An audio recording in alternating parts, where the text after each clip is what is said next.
Hello, in today's video I'll show you how to set up multi-floor maps on ROBOROCK Saros 20.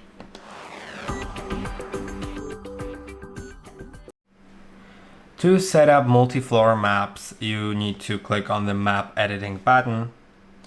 Then you'll find 3 dots in top right corner and you can click on manage maps.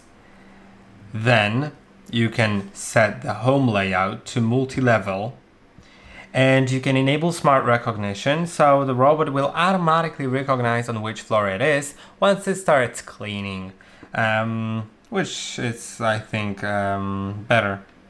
And now you can create a new map on the other floor by moving the robot manually to the other floor and starting the mapping.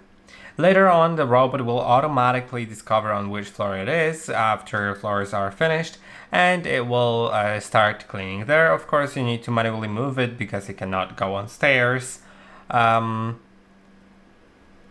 also the robot has automatic fall detection with its sensors, so as long as the sensors stay clean and they are cleaned frequently, the robot will not roll down the stairs.